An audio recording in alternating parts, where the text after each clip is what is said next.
Hey everybody, it's your friend Kevin, and this is your vibe of.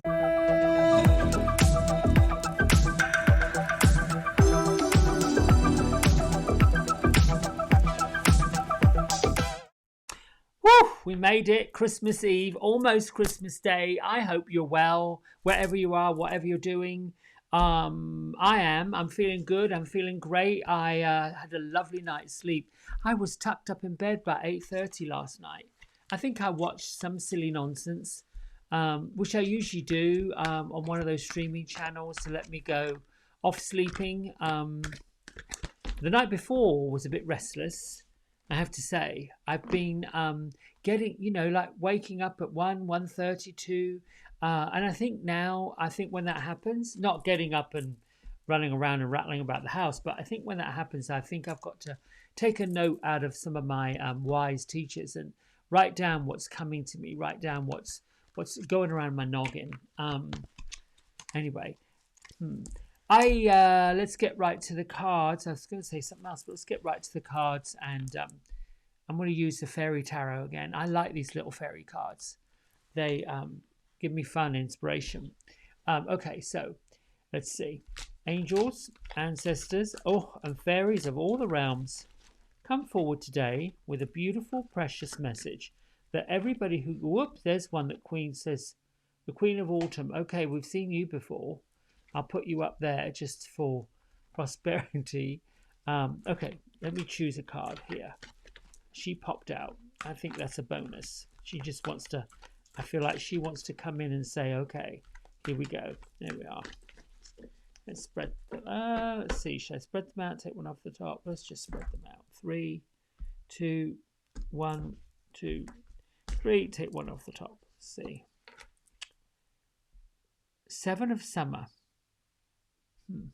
It's odd.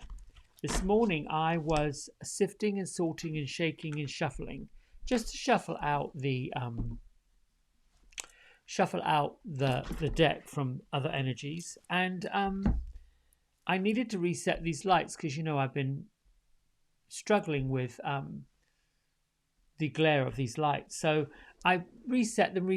Oddly enough, the 7 of Summer was the one that came that I wanted to make sure that there was no glare, and how interesting that he should pop up again. So I think the 7 of Summer, along with our Queen of Autumn, has something to say. So let's get to the message first of the one that I chose, 7 of Summer. No more procrastination. Your powers come from making a decision. Confusion that arises from over-analyzing the options. Now, the Summer card is really works with the cups, whereas the Spring cards work with the wands in traditional tarot. So Summer is about emotions, it's about feelings, it's about moving forward. And 7 in this card, you see a fairy that's got the left hand up, or the right hand up. Let's see if I can get a closer one of go to this camera. There we go. Here. Whoops. There we go. Get it in front of my face. It focuses. You see really clearly that the left hand of the fairy's up, and the rainbow's coming out of it. It's just summoning. It's sort of saying, no more. Come on, use your powers. Make your decision. And to me, this is saying there's emotions when we start to shift and shape and move and grow and change, and we start that balancing out of, really, it's a bit like when the caterpillar has been in the chrysalis a little bit too long and needs to come on out and become the butterfly. There's this fear that we have of standing on our own power, manifesting our own world, saying, this is it, this is who I am, and this is what I'm wanting to be.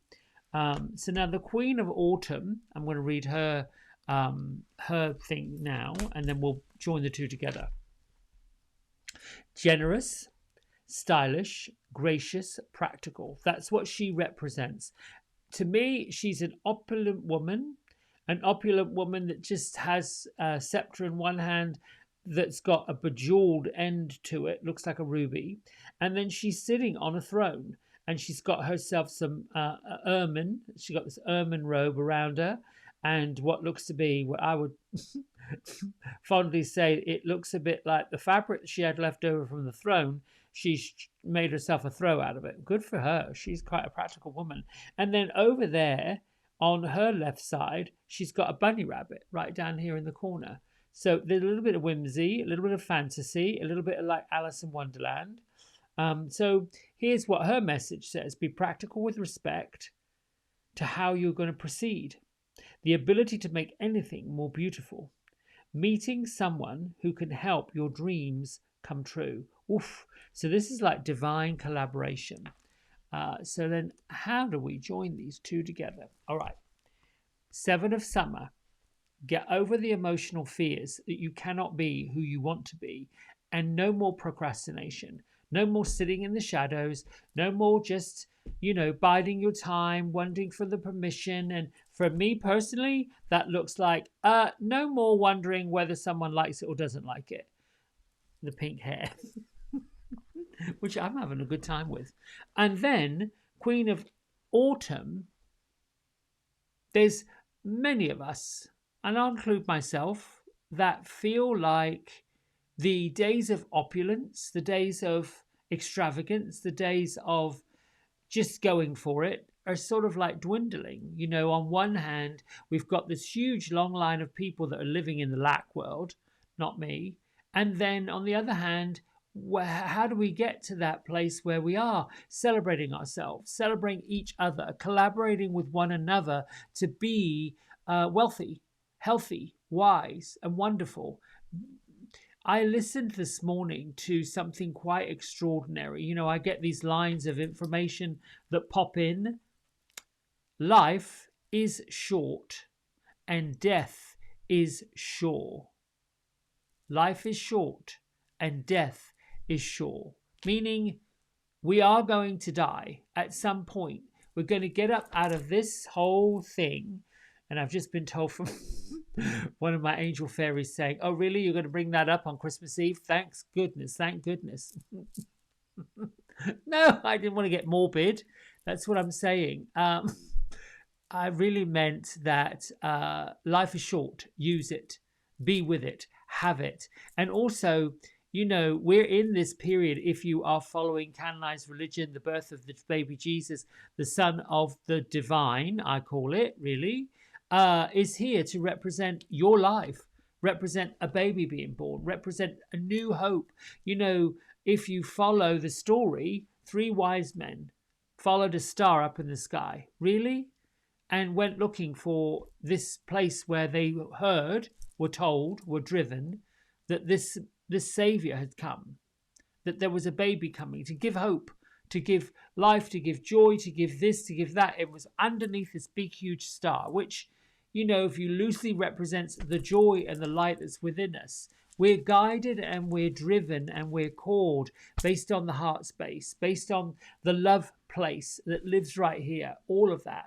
We're driven by what we desire, what we want, what we're looking for. And I'm not just talking about the bright new red Lexus. That's lovely and great. And if that's really what brings you joy and happiness, for me, it's dogs. It really is, truly. And people. One of the joys I love about what I do is I get to do it. I get to have a career that's a bit like a creative hobby that I get paid for. And I love that. I love that about it. But there's also times when it seems very tough, seems very difficult, seems very awkward. And I realize I'm not alone on this.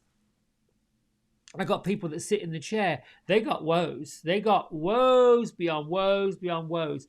Listen, I want to be that little fella that says, come on and sit down, put your feet on the floor, get grounded. Now tell me what's going on. I don't take it on personally. I don't, go out of there thinking I've got the weight of the world on my shoulders. No, lift that up. But I help them lift it up. I help them lift it off. When their head goes back in the sink and I got the bubbles going and shampoo, I'm massaging their brain. Get these thoughts out. Let it all go down the sink with the suds. Come on, that's it. Bubble, bubble, toil and trouble, off you go. And I really hope that when someone leaves the chair and their hair's looking kind of like fun and good, that they can feel better, lifted, uplifted, change. There's something. That to me is what I do. That to me is what I've came to do. That to me is what lights me up. And now joining the art of spiritual transformation, getting people to realize, you really are special. There's a lot of special people out there. You really were born just the same way Jesus was. Not so much in a barnyard with animals, but you get it. Nice clean hospital with nurses, but there you go. All right, I'm listening. There's these little, I don't know whether they are angels sitting up here. They're just giggling and laughing like kids do, um, um, listening at me carrying on. Anyway, I think that's it. Have I got any more messages? No, they say you've got it. All right, good. Thank you. Let's go read from Melody Beatty's book, and then I'll let you get about your business. Here we are, the 24th. What does service mean to you? For a long time, service meant drudgery, something grim and tiresome.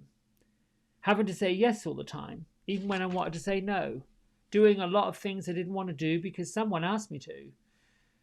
Doing an act of service even when I wasn't asked. Solving any problems, filling the need I saw anytime, anywhere. Much of the time, what I didn't help others, much of what I didn't help me or others. Usually I felt angry, resentful, tired, and unappreciated. After years of living this way, I started avoiding people so I could avoid responsibility of having to solve their problems. I shied away from people. I shied away from service. Before I was able to return to service, I needed to change my definition of it. Service isn't something we do, it's a way of life. Service is what our service is what our lives are when we're loving ourselves. Now, to me, service means that we take our place in the universe naturally and easily. We listen to our hearts, trusting the guidance about what we want to do, what feels right. We listen when our hearts say no. We love ourselves. We do what we're led to do. We do what we enjoy, and we have passion for doing it. That's service.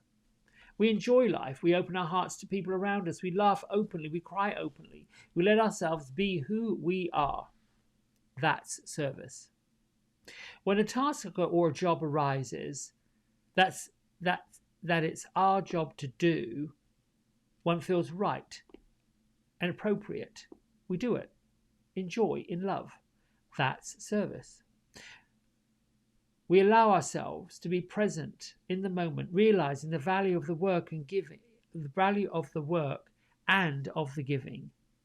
Then we take it one step further.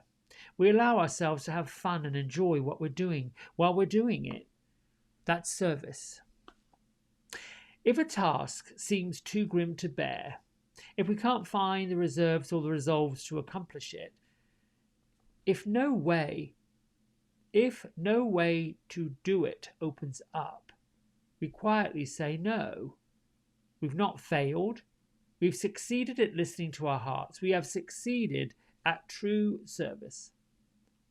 We give of ourselves, our resources, our love. We give of our time and our smiles and our joy in those places with those people that feel right to us. We don't worry about what we're going to get back while we're giving. We focus on giving because we're doing something we want to do.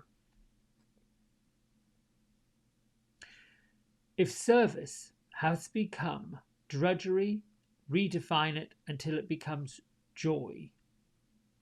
True service won't make you back away from people and life. It will bring you closer to God, closer to yourself. True service helps you become a part of the magical dance of the universal love.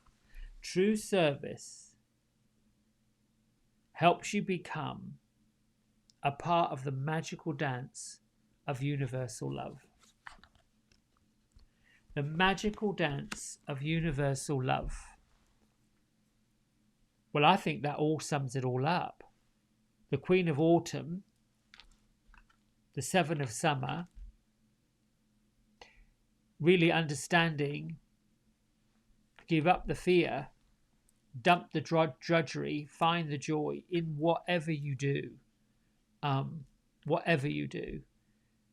And see if you can walk away from, look at a different way of looking at life and realize you're here for a relatively short time in relation to how long you are in ethereal existence, the soul existence. And once your time is up, then you leave what you're doing, you leave who you are, you leave where you've been.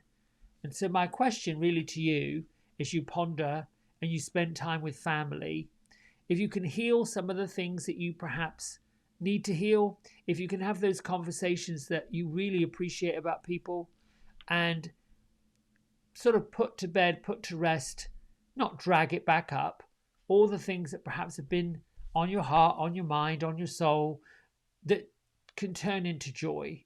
I say do it. I say do it, move past it, move on from it, and learn. All right, my friends, I will be here, I think, Christmas Day. I'm not sure. I'm going to ask my angels and guides what they want me to share with you. And until next time, lots of love.